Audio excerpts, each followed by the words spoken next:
হাতে রে ভাই। হ্যাঁ, কেমন তাহলে ফুলের চাষি বাগান? তাহলে চাষি বাগানটা ভালোই আছে না? হ্যাঁ, ভালো আছে। কেমন কি দাম এখন পাওয়া আছে ফুলটাই? এটা তো চলে যাচ্ছে হায়দ্রাবাদ। হায়দ্রাবাদ। মোটামুটি তোমার এই বাগানটা মোটামুটি কতদিন লাগিয়েছে হতে? হতে 28 দিন। 28 দিন। তাহলে মোটামুটি এখন তাহলে মাস দুয়েক থাকবে, জল টল পাঠানো কিছু দিও না, শুকিয়ে যাচ্ছে। জম্মু কাশ্মীর থেকে বীজ আনা হয়েছে। ও, আর তাহলে এটা পাঠানটা দিবে না নাকি? পাঠান তো দেওয়া হবে। পাঠানটা দিয়ে হবে। তাহলে ফুলে তো ভালোই বাগান লাগছে দেখতে, দেখতে শুনতে খুব ভালো অবশ্য। ফুলটা চাহিদা কিন্তু খুব ভালো, বড় বড় হয়েছে।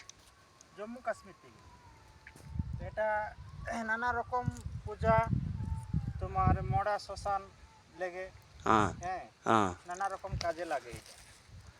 ওটা তো বটেই। আপনার কি জরুরত আছে নাকি? হ্যাঁ, দুটি লাগতো ওই মোটামুটি কিলো 10 তো। মোটামুটি কেমন কি দাম ধরবে তোমরা? আমরা এখন বিকছি আপাতত এই টাটানগরে। হ্যাঁ, তোমার টাটানগরে তোমার ওই গদি দেওয়া হচ্ছে। হ্যাঁ, এইটা খরচ হয়েছে আমার 1,60,000 টাকা। 1,60,000। 1,60,000 টাকা।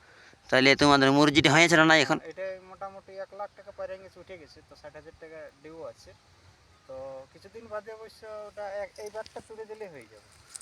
ও,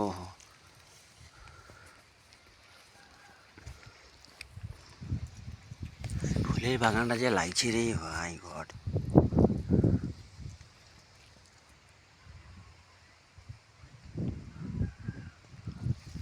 ফুলের বাগান